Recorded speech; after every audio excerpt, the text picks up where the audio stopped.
As you can see, I'm of Asian descent, particularly Chinese. But my name Jorge also confuses many people. You're Filipino, you're mixed, this and that. No, I'm not. I'm pure-blooded Chinese.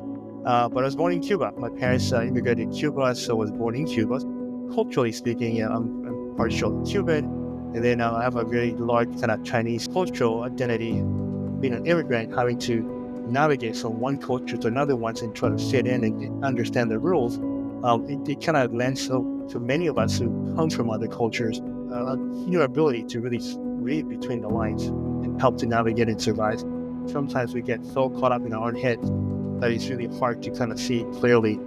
If you're happy where you're at, try not to have others pour water on your parade. You are where you're supposed to be, and if you're doing much better than you were before, you are succeeding in life. It's all a matter of perspective.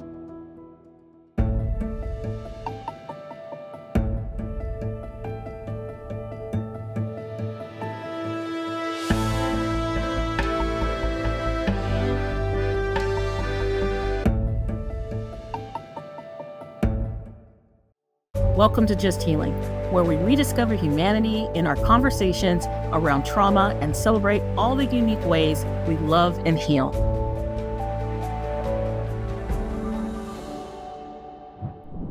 Hi, and welcome to the next episode of Just Healing. I am so excited to have my guest on today, and he is just an amazing person. Like, I can talk to him about anything, and he always brings such a perspective that's just like so deadpan on. I mean, I've met someone who's probably more direct than I am. So I want to introduce you to Jorge Wong and let him tell you about his fabulousness. Well, thank you, Dr. Warner. Um, Hi, everybody. I'm Jorge Wong. I'm a clinical psychologist in California. As you can see, I'm of Asian descent, particularly Chinese. But my name Jorge also confuses many people. And oftentimes they think, they ask me, how do you get your name? You have like Spanish and Chinese. And I always ask them, hey, you want to guess? I give you three guesses and you strike out, I'll let you know. So they start, you're Filipino, you're mixed, this and that. No, I'm not. I'm pure-blooded Chinese. But I was born in Cuba. My parents immigrated to Cuba, so I was born in Cuba. So therefore, I have a part of me, culturally speaking, I'm partial Cuban. And then I have a very large kind of Chinese cultural identity. And that's because when we immigrated to the U.S. from Cuba, we joined my mom's side of the family, which resides in San Francisco. So there, I learned how to be Chinese. So and that's kind of who I am. And I got into the field because I was curious in people, so that's kind of who I am. And right now I'm in San Jose, California. I practice, I do some consulting, I teach and supervise, as well as do a lot of mentoring with folks in the graduate level. So that's kind of a little bit of who I am. You do a lot. You do a whole lot. I met you on a board that was like the internship board of psychology. So every student that in California who wanted an internship through this board, kind of went through us in a way. And we had to help guide people along the way. And we had some interesting characters on that board a couple of times. And you would always have such a different cultural perspective on it, right? Because you kind of see the world in that way. And what people don't know about you is that you also speak fluent Spanish, right? What's that like working with the population that you work with? Like, I mean, I thought it was amazing, and I've known you so long and just found this out. So, It's interesting that you say it is amazing, but I do find other Asians that are born in Latin America, they speak fluent Spanish. And oftentimes it's not unusual for us to kind of start, busting out our Spanish, and people walk by and kind of stare at us, what is going on here? But no, I think working with a community, especially a Latinx community that's Spanish speaking, is interesting because, if I do, as I was in training, I used to make appointments via the phone. So I speak with them in Spanish on the phone, and they seem to be fine until they actually show up to the office. This is pre-COVID, of course. And even now, I still see folks in person. So when they show up, they kind of look at me, and it kind of stops. They're like, they always like confused as to, do you speak Spanish, or do you have an assistant that spoke for you on the phone? So I introduce myself, and then they look at me. They sometimes they answer to me in Spanish initially, but I have seen clients or spouses of clients or parents of youth that I work with that they start speaking in Spanish and then they flip into English just to make sure I understand. And I reassure them that I speak Spanish, and they always ask me, "Hey, your Spanish is pretty good." And I always joke back with them, "And yours too? Yours is pretty good." And well, we're from Mexico or Nicaragua or Colombia, whatever other country they're from. And then they ask me, "Where did you learn your Spanish?" And I always tell them, Chinatown. And then they're looking at me, and I go, Chinatown in La Habana, Cuba. So then I share with them that I'm actually born in Cuba. I spoke Spanish for a very long time, and I still keep it up to today in case I do need to be working with monolingual folks. So I think many of them do appreciate it, although I also find it interesting because many cultures use similar words to describe the same thing, and sometimes the same word means something else. So I think I always find it very culturally intriguing to kind of find out how we use these different words or the same words to describe different things. So it's a joy and a privilege to work with them, but also it's a good learning for them to see that not someone who is just looking like them all the time, but can really understand their culture and can actually speak of some of the challenges that they're currently experiencing, can actually help it, even though facially, superficially, we do look very, very differently, but we have a certain understanding that comes from a cultural perspective. Yeah, and it is very different when people get taken back, and then people get taken back sometimes when I tell them a little bit about my background, and people don't expect it a lot, and it's hard for people because they have their own people come with their own stuff, their own scripts to life, right? And so when you don't fit that box, right, when you have square wheels on a bus, it is hard for people to get it. But one of the things I've noticed, especially in organizations, is that you get some microaggressions, right? And why don't you tell us a little bit about that? Because when you define microaggressions to me, I thought it was like the most simplest way to say it. So why don't you tell people what that kind of means? I don't remember exactly what I may have said, but it could have been something along the lines that, there's some things that are slight insults, that sometimes we don't really take as seriously because we may hear them a lot, and we actually get quite used to some of those.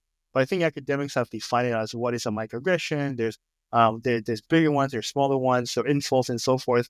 But I think many people who immigrate or have kind of mixed backgrounds tend to really experience a lot of them. We tend to make it as part of how we contend with our environment, how we survive, how we don't take it as intensely as some individuals who never have been able to experience that kind of a discrimination or some sort of a put down slight. Because we understand that, as one immigrates from one culture to another one, depending as to how our family, our parents have really prepared us to really confront the new environment, people really do have a way of being taken back or understanding that, oh, okay, people are either ignorant or they really don't understand who we are. And maybe it is also our ability to educate them. Now, of course, if it becomes to a point where it is adversely impacting us, we then have to kind of push back a bit harder and do things and now kind of learn what are the rules of the game within the environment setting that we're living, and also then kind of navigate those kind of circumstances. And I see that a lot in organizations out there. They don't expect you to be competent or have the skills that you have, and they always look at you, oh, you're an outsider. You're coming into the organization. You really don't understand. When in much of the reality, organizational culture is there's lots of similarities. There, of course, like a certain degree of differences, but when they start putting that as you are the outsider, I think you also have to then prove to them that you do understand and you're able to do the work that you've been expected to do.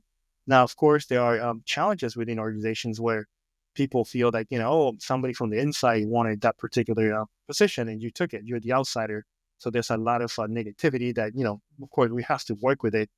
Sometimes it works and sometimes it doesn't work. And I think learning that sometimes us fitting into a already set culture, sometimes is a good fit and sometimes a bad fit. So not taking it too personally is a bad fit, and be able to kind of step away and say, you know what, we give it a shot. It didn't fit. We move on to a place that really fits who I am, and they can actually benefit with the skills that I bring. So I think understanding and being flexible in that sense, understanding that there are people who will never understand, or people who will try to understand, and there's sometimes like they're just not that we just don't kind of click with the whole culture we have to go.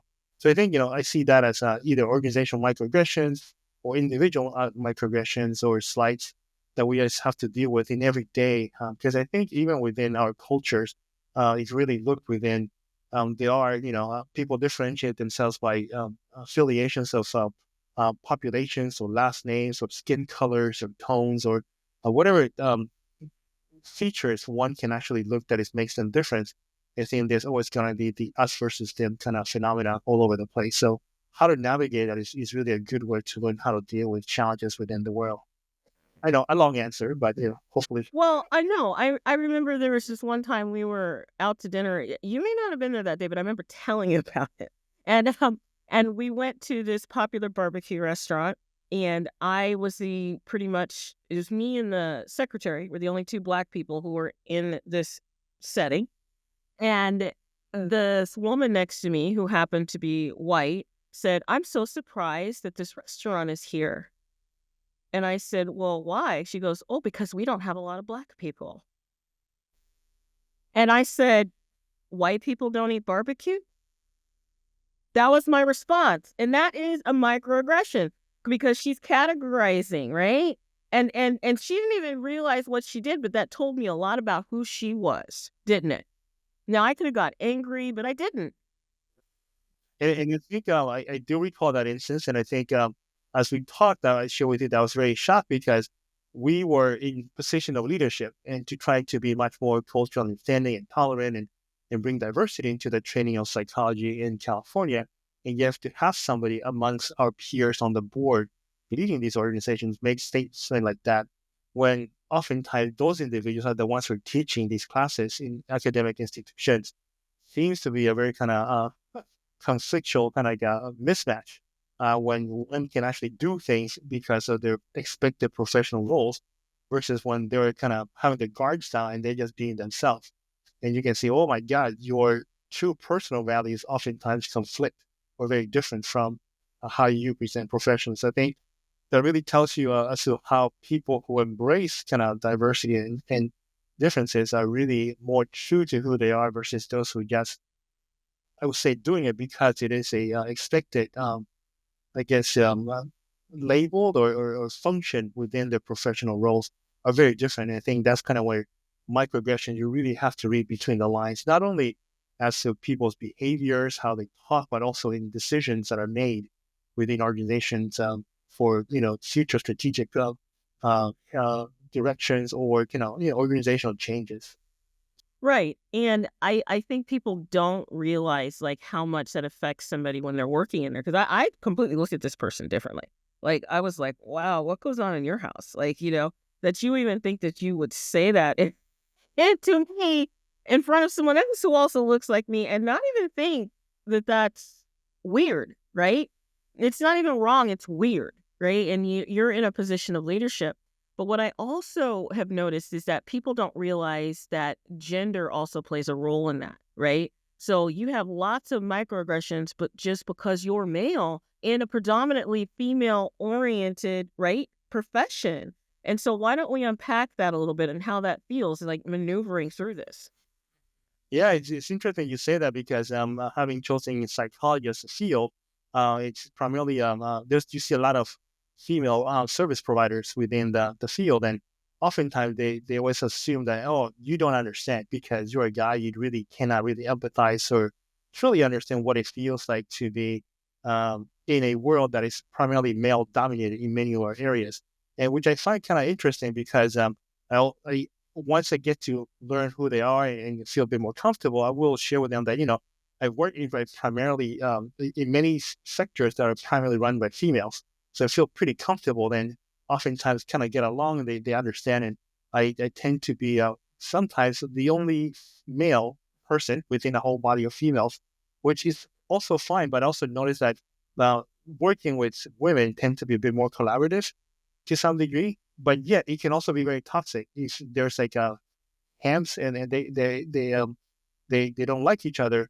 The hostility and aggression is a bit more subtle than with men. Men tend to be much more kind of abrupt and use their physicality to address disagreements, and oftentimes they really don't get deeper into how to navigate some of like the longer term games or strategic initiatives that they have to do to get their I guess, purpose or their what they want to get through the organization accomplished. So I think in that sense, I think not only like they size me up. I said, "Oh, you're a female. You must be like the diversity person." Because at that point, like I'm like diversity, gender person, and also even ethnic to come into a group of primarily females. Um, when I also then work with males, they tend to always size me up as, "Oh, you're the Asian. Are you like also the minority kind of higher?" And of course, there's always like the posturing piece. It's not only physical posturing, but also how they talk and how they challenge you to Mm-hmm. whether you can stand up and be kind of valiant enough to really, push back and be a man, that kind of a unspoken kind of expectations. But I think in all organizations, I think learning how to read some of the subtle kind of leadership roles or rules as to what understandings are. I find oftentimes that individuals who grow up in this particular culture are not so keenly aware of it as compared to somebody. I would say, like myself, being an immigrant, having to navigate from one culture to another one and try to fit in and understand the rules. It kind of lends to many of us who come from other cultures the your ability to really read between the lines and help to navigate and survive. Although sometimes it may actually uh, limit us in regards to how much we can succeed. But I think also looking at what success is really um, has to do with, if you compare yourself to where you came from, to where you're at, and what you can possibly achieve in the next few kind of cycles or epochs or your lifetime, I think that makes a lot more sense. But I think reading and understanding life structures, unspoken rules, and also how people tend to tick makes a lot of the immigrants, I would say, much more kind of worldly intelligent in regards to reading people and interpersonal dynamic. Yeah, and it's interesting because that there's a lot of microaggressions that go in there. We did a panel one time on Asian hate, right? And just the fact that you'd go in there and they're like posturing, they're like, and I always hear, "Oh, but you're so tall." I'm like, "There's not tall Asians." Like, I mean, it is such a microaggression because they're saying lots of things in that statement, Hmm. right? They're Yeah. making themselves bigger. They're saying that your culture is small, and they're saying that they have dominance, right?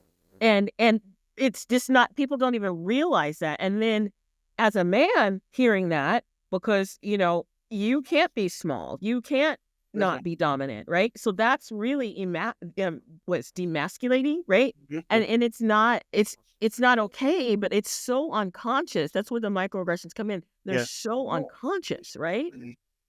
It's interesting you mentioned something like that because I remember hearing some of those kind of comments before. And as I work in those organizations and get to know those individuals a little bit better, I would then come back and say, well, you know what? There's a lot. There's way more of us than you guys. So it means like we reproduce much more. Yeah, And we're going to be taking the world. So I yeah, think that would actually take them by surprise because they would never expect someone that they feel much more superior really come back with something that they have no comebacks. And that was just kind of funny. My way of pushing back with the microaggression that I kind of noted back earlier when we first met, and then so this is the right time to kind of share with you, like I haven't forgotten yet. yeah. And you don't forget, right? And then in this whole program, Just Healing, we work with male survivors of trauma and violence, and that's one of the cores of what we deal with is that men feeling small, men feeling silenced, men feeling not heard, right? And that current that runs through society is why most men take like 20 years to even speak up about any kind of abuse that has happened to them, right? And so I'm wondering how we can change that mindset because I know you do a lot of mentoring and I know that people kind of navigate to you, especially people of color, right? So how can we change that mindset of people so that they don't make, I call them bad habits as Mhm. they're developing, you know? I think one thing that it is our responsibility to do is like once we reach a certain status or recognition or accomplishment, I think we owe it to everybody else to be a role models and speak up on it. I think uh, if people don't see people like us speaking up about an issue, even though it is hard, and they can see us struggle sometimes with the right wordings or doing the right thing or saying the right thing, I think it also gives them courage to really understand, like, wow, that is exactly what I wanted to say, but haven't found the word. And even this other person who I see as well accomplished and well spoken now is still having a hard time to speak up and say the right thing. It really encourages people to really think about it and let them know, say, no, your voice is important. And I'm just the beginning, but I also don't want to be the last. Because I know, like, as people see people like yourself speaking up on issues that are important to them, they think it gives them much more food for fodder or fodder for kind of develop themselves to really become and be able to find that voice to really share, whether it's like through spoken language, through written language, or through even service actions. I think it really encourages people to do what they really feel that they need to do to heal, not only heal, but also add the voice for others who are very much silent at this point. Yeah, you talk about service actions. That is very important because ever since I've known you, you've always been of service. And there's a difference in working and being of service, right? And so why don't you say more about that? Because I think it's just an amazing concept. Hmm. Well, I think we were talking like you work if your work is your passion, you never feel like it is work. But I think there's also part of where like you work there your 9 to 5 or whatever it is, and I hear a lot of the current generations say, oh, work life balance, and I need to take care of myself. But I think for some of us who are really feeling that there is a service that is provided, I always seen work as an avenue for me to be able to help others who have not been able to either find the voices or they're still very unsure of who they are, what they want to do. As I saw myself in them many times when I was growing up, coming in as an immigrant. At that time was like my family was a political refugee coming in. We got very little resources in regards to assistance, and we saw others saying, "Oh, yeah, we don't want to help you guys, so here's just enough money, and make sure you pay us back." So there's a lot of us, you would say, microaggressions, even within family, trying to help each other, because it's like you guys are like the most recent and almost untouchable, and you kind of remember, you also like see things and you have questioned why we were not like that maybe like a month, a year ago when we were back in our country of origins, but now we're being treated differently. So I think through work has allowed me to reach out a much larger net of individuals. And I think having getting my degree and also getting a license and so forth has placed me in some status in the community's eye, and or some individuals' eye, like graduate students, see me, oh, Dr. Wong, the professor, and so forth. But when I get the opportunity to share more about how I got here and how I see things and why I do so many of these service volunteer kind of work to help others kind of find their voices, found their steps to achieve something that especially those who are first generation really don't have much support or understanding from the family. There's a lot of comparison, whether you're Latino or Asians or African Americans or LGBT.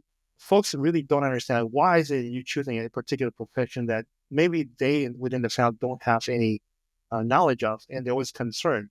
So I think that the clash between the family, the parents wanting you to make a decent living, and also them understanding that this is a way that you can make a decent living, as well as also advocating and voicing some of the things that even as their generation, they were unable to speak up, and they hold those kind of secrets that eat them from the inside. So I see service as a good way to not only represent, but also kind of give voice and also model for others who are willing and wanting to do certain things that their family and they don't have the support or the guidance for. Many legacy folks are being privileged to actually achieve and move faster within those career paths than some of us. And do you think that also goes into like because there's a lot of like when you're immigrants and you're refugees and you're running, that could also not knowing that or not being able to be of service is some generational trauma that could have happened somewhere in Mhm. there. Yeah, I think a lot of times they're not sharing, keeping everything like don't tell anybody. I think you see your family being eaten from the inside out.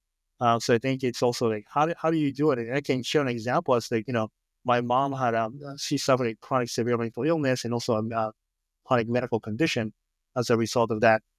So all throughout life, she always felt like people were judging her quite a bit, and it doesn't beg the question as to the reason why I became a psychologist, working with someone who seen as a family member, your parent experiencing mental health issues and physical health issues combined. But I think as one gets up to a certain level in education and you do enough that you have a platform where you can speak as I share my story, as I felt that I needed to become an advocate to let people know that, hey, this is what happens. And this is one of the reasons why many students always feel that you seem to understand chronic and severe mental illness pretty well. And I then share that, yeah, this is because I'm also, it's a firsthand experience for me. And I think for them, it's, oh, okay, that also makes sense. It liberates some of them to also share that, hey, we also experienced something like that. My family, blah, blah, blah. And I think in that sense, the whole effort of getting more advocates to really talk about something that is much more common than most people think, but it's kept in secret behind closed doors, so that we can actually find ways to not only educate the community, do better prevention and intervention services, as well as, maintain kind of stabilization for many of the folks who, once they're identified, they're stabilized, rather than having them go to, emergency rooms all the time and, jacking out the acute kind of crisis that families go through. So I think, speaking up, being a representation, it's a good thing, even though many people say, oh, we are now so many reach a point where everybody's kind of see individuals as individuals, and you see a lot of representations on pictorially. But when you actually look at organization and how people move in regards to leadership positions, what kind of efforts for services are being provided, you can still see that it's not quite fully embraced. So, No, it's not. It's not fully embraced. I mean, there's not a lot out there, and people are very narrow-minded in how people interact. And I remember we were dealing with this one. It may have been a graduate student, I don't know, but he was Asian, and he kept coming to class, and he'd sleep in class, right?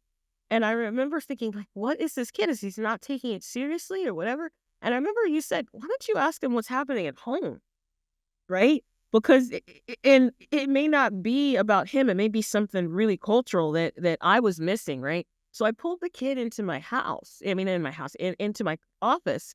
And I asked him, what the heck is going on? Like, because he had straight A's, he seemed like he came from a good family. He had support.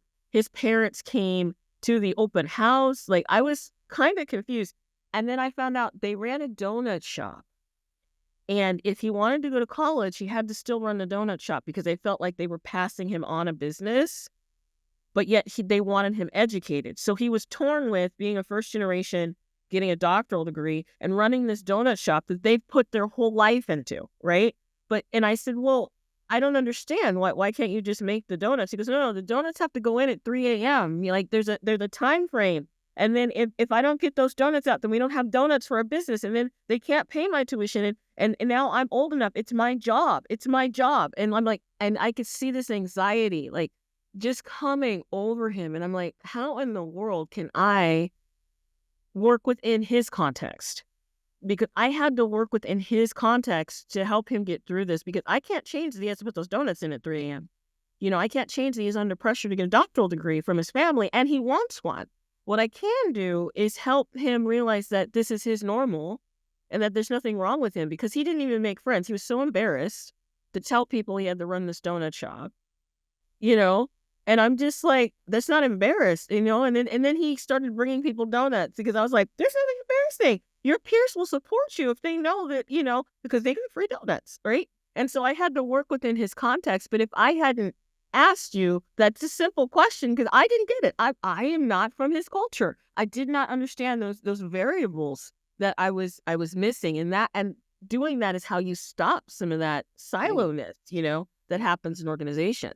Yeah, and I think that's great, because the student will remember, how one professor asked me what was going on and actually work with me to kind of help me understand that was my normal. And I think those are those seminal moments that many students remember, and oftentimes those individuals achieve quite great stuff, and we become colleagues. And I do have students who've done much better than I have, and they'll say, "Oh, you helped me." I'm saying, "No, I just did what I usually do with everybody, but I gave them the space to really speak up and be themselves, and realize that this is your normal. It may take you a little bit longer, but I think you'll achieve your goal." And I think comparing yourself to those who may be more privileged and have those legacy kind of support, I think is really a challenge, because we as humans, we do tend to compare quite a bit. It doesn't help when your family always compare, oh, your cousin did this, your brother did that, your sister did that. Yeah. Oh my God, leave me the hell alone.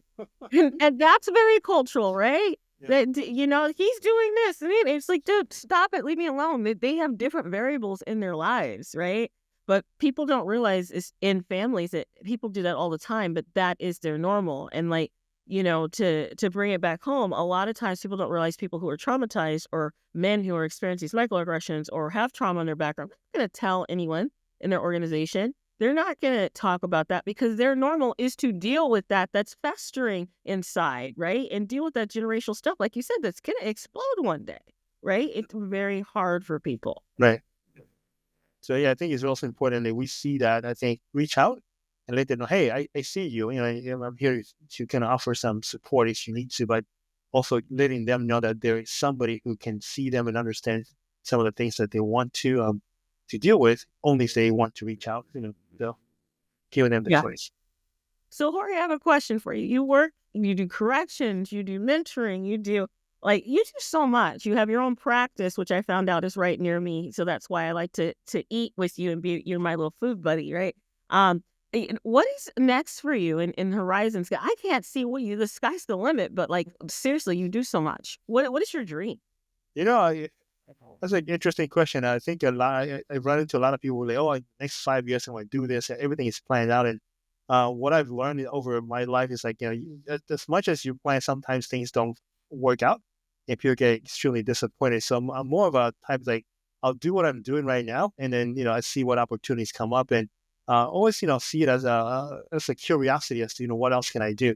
If I'm happy doing what I'm doing, and why should I be aspiring to do something else? Because if I don't achieve it, I might become very disappointed. So I think I do the best that I can. And once I'm ready to move on or something else comes up, then I'll jump on that. But I think I always keep an open mind, but I'm not too open where, somebody said your brain might fall out. So I'll keep that perspective in mind. You always have such an easy way of explaining things. I always go, oh, Jorge's so smart. I have another question though. How did you hear about Just Healing? Besides knowing me, like what do you know? No, I know you, and you invited me to come and to speak with you, which I'm very happy to be here. But also over time and learning from other folks that this is a great organization that helps men recover from a lot of the sexual trauma. As I was learning about, and I remember some of my colleagues and some students who want to do research on men who had been victimized with sexual trauma.